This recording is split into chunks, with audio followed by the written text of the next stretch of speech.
ഗാസയിൽ വെടിനിർത്തലിന് വഴിയൊരുങ്ങുന്നു. UN രക്ഷാസമിതി പ്രമേയം പാസാക്കി സമ്പൂർണ്ണ സൈനിക പിന്മാറ്റത്തിനും പുനർനിർമ്മാണത്തിനുമാണ് നിർദ്ദേശം. പ്രമേയത്തിൽ നിന്ന് റഷ്യ വിട്ടുനിന്നു. വിവരങ്ങളുമായി ഐസൺ ജോസ് ചേരുന്നുണ്ട്.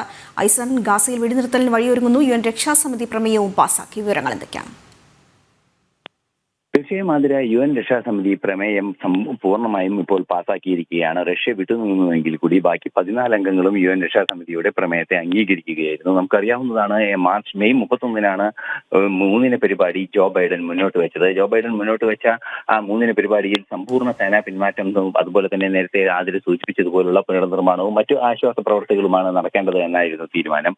നേരത്തെ ഇക്കാര്യത്തിൽ ഈ നിർദ്ദേശത്തെ, അതായത് UN സെക്യൂരിറ്റി കൗൺസിലുണ്ടായ നിർദ്ദേശത്തെ അമേരിക്ക വോട്ടെടുപ്പിൽ നിന്ന് വിട്ടുനിൽക്കുകയായിരുന്നു. എന്നാൽ ഇത്തവണ അമേരിക്ക വോട്ടിന് അനുകൂലമായി വോട്ട് ചെയ്തപ്പോൾ റഷ്യ വിട്ടുനിൽക്കുകയാണ് ചെയ്തത്. എങ്കിലും വീറ്റോ ചെയ്യാനുള്ള അധികാരം ഉപയോഗിച്ച് ഈ പ്രമേയത്തെ തടയാനുള്ള ഒരു നീക്കം ഒരു ലോകരാഷ്ട്രങ്ങളുടെ ഭാഗത്തു നിന്നും ഉണ്ടാകുന്നില്ല എന്നതാണ് ഏറെ ഗൗരവത്തോടെ വീക്ഷിക്കേണ്ടത്. മാത്രമല്ല 157ഓളം രാജ്യങ്ങൾ നേരത്തെ UN സെക്യൂരിറ്റി പൊതുസഭയിലും ഇത്തരത്തിൽ ഈ പ്രമേയത്തെ പൊതുസഭയിലും വന്ന വെടിനിർത്തൽ പ്രമേയത്തെ അംഗീകരിക്കുന്ന ഒരു സാഹചര്യം നിലനിൽക്കുകയും ചെയ്തിരുന്നു. ഇത്തരത്തിൽ UN പൊതുസഭയും UN രക്ഷാസമിതിയും എല്ലാം തന്നെ ഈ വെടിനിർത്തൽ കരാറിനെ പൂർണ്ണ പിന്തുണ നൽകുന്ന ഒരു സാഹചര്യം കൂടിയുണ്ട്. ആ ഒരു പശ്ചാത്തലത്തിൽ കൂടിയാണ് ഇന്ന് ആന്റണി ബ്ലിങ്കൻ ഈ ഒരു നിലപാടിനെ, അതായത് അമേരിക്ക മുന്നോട്ട് വെച്ച UN പൊതുസഭ UN ജനറൽ അസംബ്ലി അംഗീകരിക്കുകയും ചെയ്ത ഈ സമാധാന നിർദ്ദേശത്തെ ഹമാസ് അംഗീകരിക്കണം എന്നൊരു നിലപാടിലേക്ക് എത്തിയത്. ഈ അടുത്ത ദിവസങ്ങളിലായി ഹമാസിനെതിരായുള്ള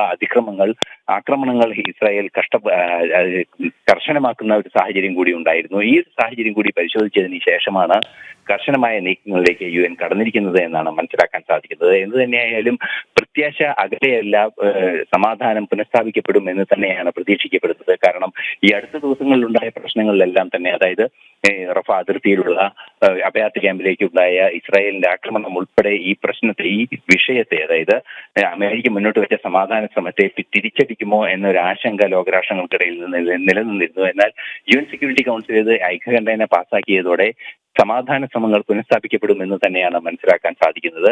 അതിനെ ഹമാസ് കൂടി പിന്തുണ നൽകണമെന്ന ഒരു ആവശ്യം കൂടി ആന്റണി ബ്ലിങ്കന്റെ ഭാഗത്തു നിന്ന് ഇപ്പോൾ ഉണ്ടാവുകയും ചെയ്തിട്ടുണ്ട്. എന്ത് തന്നെയായാലും ഇസ്രായേൽ ഗാസ യുദ്ധം, അതായത് ഒക്ടോബർ 7-ന് ആരംഭിച്ച 8 മാസത്തോളമായി നീണ്ടു നിൽക്കുന്ന യുദ്ധത്തിന് പരിസമാപ്തിയിലേക്ക് കാര്യങ്ങൾ പോകുന്നു. ഗാസയിലെ ജനത സമാധാനത്തിലേക്ക് നീങ്ങുന്നു.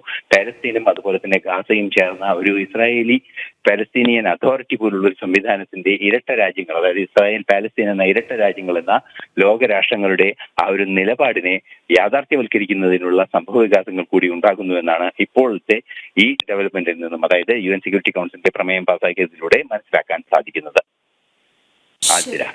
ഗാസയിൽ വെടിനിർത്തലിന് വഴിയൊരുങ്ങി UN രക്ഷാസമിതി പ്രമേയം പാസാക്കി. സമ്പൂർണ്ണ സൈനിക പിന്മാറ്റത്തിനും പുനർനിർമ്മാണത്തിനുമാണ് നിർദ്ദേശം. പ്രമേയത്തിൽ നിന്ന് റഷ്യ വിട്ടുനിന്നു. വിവരങ്ങൾ നൽകുകയായിരുന്നു ഇന്റർനാഷണൽ ഡെസ്കിൽ നിന്നും ഐസൺ ജോസ്.